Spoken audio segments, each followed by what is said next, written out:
اور خود گمنام رہ کر اپنے ماتحتوں پر اس طرح حکمرانی کرنے لگا کہ وہ اس کے نام تک سے لرزتے تھے۔ نہ صرف یہ بلکہ اس نے بالا ہی بالا برونز آرٹ فیکٹری کو بھی منشیات کی غیر قانونی تجارت میں ملوث کر دیا۔ دوسری طرف نارائن داس مجھے نفسیاتی مریض نظر آتا تھا۔ ممکن ہے عام حالات میں وہ سوچتا سمجھتا ہو، لیکن کسی دورے کے زیر اثر وقتی طور پر مخبوط الحواس ہو جاتا ہو۔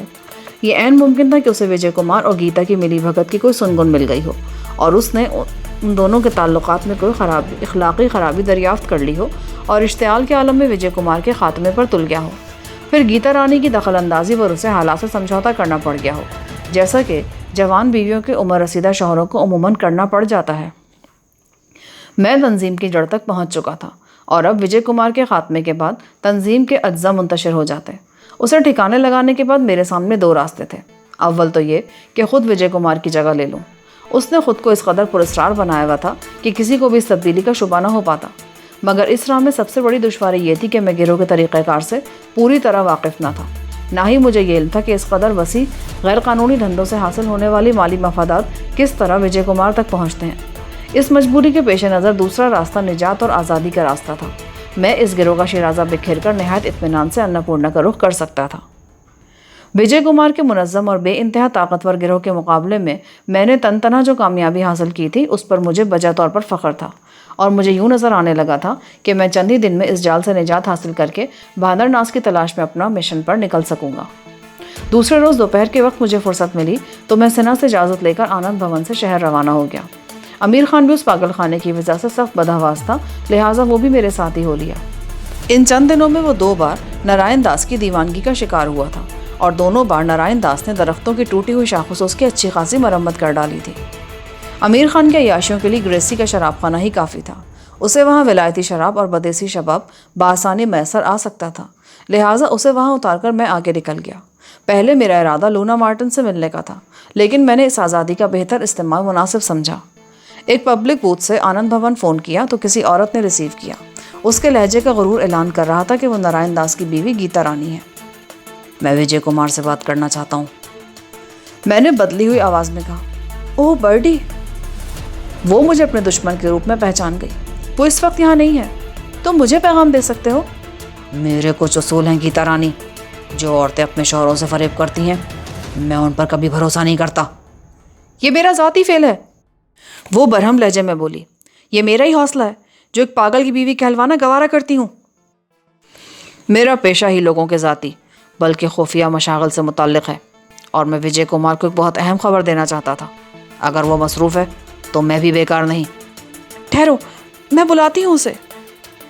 چند منٹ بعد فون پر وجے کمار کی بھررائی ہوئی آواز سنائی دی۔ تم نے معاہدے کی خلاف ورزی کی ہے وجے۔ میں نے امیر خان و صفدر کو آنند بھون بھیجا تھا، لیکن وہ دونوں میری مرضی کے خلاف بھوکے کتوں کی طرح شہر میں شراب اور شباب کے گرد منڈلا رہے ہیں۔ میں نے ابھی صرف صفدر علی کو زخمی کیا ہے۔ یہ آخری وارننگ ہے، اگر اب وہ شہر میں نظر آئے تو میرے ہاتھوں مارے جائیں گے۔ میں نے سخت لہجے میں کہا، لیکن میں انہیں زیادہ عرصے اپنے سر پر مسلط نہیں رکھ سکتا۔ اس لیے کہ وہ تمہاری آواز پہچانتے ہیں؟ اگر آنند بھون میں انہوں نے تمہاری آواز سن لی تو تمہیں پہچان لیں گے۔ وجے، اگر تم آواز بدلنے پر قادر بھی ہوتے تو میں براہ راست انہیں تمہارا نام بتا کر سارا طلسم بکھیر سکتا تھا، لیکن میں تم سے سمجھوتا کرنے کو تیار ہوں۔ فی الحال اپنے مقدر کا انتظار کرو، کل شام کے بعد تم ان دونوں کا آنند بھون سے رخصت کر سکتے ہو۔ میں نے یہ کہہ کر سلسلہ منقطع کر دیا۔ میرے پاس اپنا خود کا ریوالور موجود تھا اور مجھے اب اپنا مشن آگے بڑھانے کے لیے کچھ قربانی دینی تھی۔ میں جیپ ایک ویران علاقے میں لے گیا اور دل پر جبر کر کے اپنے ہاتھوں بائیں شانے پر اس طرح فائر کیا کہ گولی جل کا اوپری حصہ ادھڑتی ہوئی جیپ کے ہڈ سے آر پار ہو گئی۔ ریوالور جیپ میں رکھ کر میں نے اپنے زخم پر رومال باندھا اور جیپ کو واپس شہر کی طرف لے گیا۔ گو زخم معمولی نوعیت کا تھا، مگر اس میں اٹھنے والی ٹیس خاصی شدید تھی، مگر خود کو شبہات سے بالاتر رکھنے کے لیے یہ بہت ضروری تھا۔ گریسی کے شراب خانے کے دربان نے اندر امیر خان کو میرے زخمی ہونے کی خبر پہنچائی تو وہ گھبرائے و باہر آیا اور میری قمیض خون میں تر دیکھ کر بوکھلا گیا۔ کیا ہوا؟ کیسے ہوا یہ؟ کوئی نادیدہ گولی جو کھوپڑی کے بجائے میرے شانے کو دھڑتی گزر گئی۔ میں بڑی مشکل سے جیپ چلا کر یہاں تک لایا ہوں، مجھے فوری طبی امداد کی ضرورت ہے۔ امیر خان کے منہ سے خالص شیمپین کے تیز بھپکے اٹھ رہے تھے، مگر وہ بلانوش پوری طرح اپنے حواس میں تھا۔ مجھے پہلو میں بٹھا کر اس نے جیپ اسٹارٹ کی اور ذرا ہی دیر میں ایک میڈیکل اسٹور جا پہنچا۔ اسٹور کا مالک امیر خان کا شناسہ تھا۔ اس نے عقبی حصے میں لے جا کر میرا زخم صاف کیا اور جتنی دیر میں اسے زخم کی ڈریسنگ کی، امیر خان میرے لیے نیا لباس لے کر آ گیا۔ خون آلود لباس ایک تھیلی میں ڈال کر میں نے نیا لباس زیب تن کیا اور امیر خان کے ہمراہ واپس آنند بھون کی طرف روانہ ہو گیا۔ خون آلود لباس کی تھیلی ہم نے راستے میں گندے پانی کے کھلے نالے میں پھینک دی۔ آنند بھون میں ہماری غیر حاضری کی وجہ سے زلزلہ سا آیا ہوا تھا۔ مسلح محافظوں کی ٹولیاں کچھ زیادہ ہی چاق و چوبند تھیں اور سنہا بذات خود باہر والی چوکی پر ہمارا منتظر تھا۔ تم لوگوں کی غیر حاضری کی وجہ سے آج میری سخت بے عزتی کی گئی ہے۔ تھوڑی دیر قبل تمہاری تلاش میں 3 گاڑیاں شہر روانہ کر دی گئی ہیں۔ تاریک باغات کے درمیان پختہ سڑک پر سفر کے دوران سنہا نے کہا۔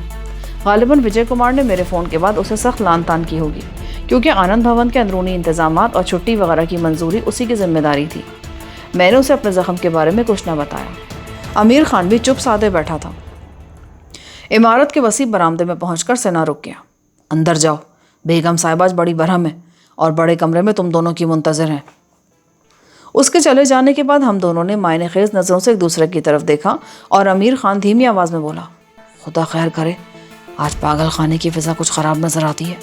مجھے لگتا ہے تم پر قاتلانہ حملہ تنظیم کے گمنام دشمن کی طرف سے ہوا ہے۔ شاید اس نے آج ادھر بھی کوئی وار کیا ہے۔ آخر ہم یک بیک اس عمارت کے مکینوں کے لیے اتنے اہم کیسے ہوگا امیر خان؟ وہ باس کو زخم پہنچانے پہ تلا ہوا ہے۔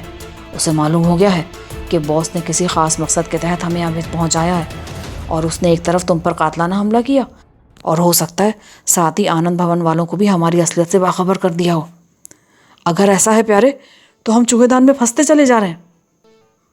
آگے خوابگاہوں کی طرف جانے والے راستے پر 7 مسلح نیپالی ہاتھوں میں رائفلیں سنبھالے موجود تھے۔ ان سے پتہ چلا کہ اس وقت ہم دونوں کے سوا ہر ایک کے لیے اس طرف جانے کی سخت ممانعت ہے۔ یہ انتظامات میرے لیے سخت حیرتناک تھے۔ اس راستے سے گزر کر ہم بڑے کمرے میں پہنچے تو امیر خان کے قدم زمین میں گڑ کے رہ گئے، مگر مجھے اتنی حیرت نہ ہوئی۔ کمرے کے وسط میں تنظیم کا سربراہ اپنے مخصوص چست سیاہ لباس میں موجود تھا۔ تم زخمی ہو کر آئے ہو صفدر علی؟ ہمارے اندر داخل ہوتے اس نے بھررائی آواز میں پوچھا۔ اپنے سربراہ کے منہ سے تازہ ترین حادثے کے بارے میں سن کر امیر خان کا منہ ہونقوں کی طرح کھل گیا۔ میں نے بھی بظاہر حیرت کا اظہار کیا، مگر دل ہی دل میں مسکراتے ہوئے بولا، ہاں جناب، میرا بایاں شانہ زخمی ہے۔ مقدر ہی تھا جو نادیدہ دشمن کا نشانہ خطا ہو گیا۔ بس کل شام تک کی بات ہے۔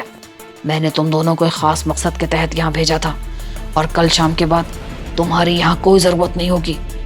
لیکن سر، ڈرو نہیں امیر خان، مجھے معلوم ہے کہ باہر مسلح محافظوں کا سخت پہرا ہے۔ گیتا رانی میرا حکم ماننے پر مجبور ہے۔ میری ہی خواہش پر اس نے یہاں کی ناکہ بندی کرائی ہے تاکہ کوئی غیر متعلقہ فرد میرا کھیل نہ بگاڑ سکے۔ آؤ میں تمہیں تماشا دکھاؤں۔ ہم دونوں نقاب پوش کے ہمراہ گیتا رانی کی خوابگاہ میں داخل ہوئے۔ دروازہ خلاف معمول غیر مقفل تھا اور اندر کوئی موجود نہیں تھا۔ نقاب پوش نے بستر پر پڑا ہوا چرمی بریف کیس کھولا۔ اندر بڑے نوٹوں کی گڈیاں سلیقے سے جمی ہوئی تھیں۔ اس نے آسودہ انداز میں سر ہلا دیا اور بریف کیس بند کر دیا۔ ہو سکتا ہے میں کسی وقت ہندوستان روانہ ہو جاؤں۔ میرے آدمیوں کے لیے وہاں کچھ کاروباری دشواریاں پیدا ہو گئی ہیں جنہیں دور کرنے کے لیے میری وہاں موجودگی ضروری ہے۔ میری عدم موجودگی میں ساری ہدایات میرا جانشین جاری کرے گا۔ تم لوگوں سے رابطہ قائم کرتے ہوئے وہ اپنی شناخت کے طور پر سبز گلاب کا حوالہ دے گا۔ یہ خیال رہے کہ وہ بہت تندخو اور سخت گیر آدمی ہے۔ اسے میری عدم موجودگی میں تم لوگوں سے کوئی شکایت نہیں ہونی چاہیے۔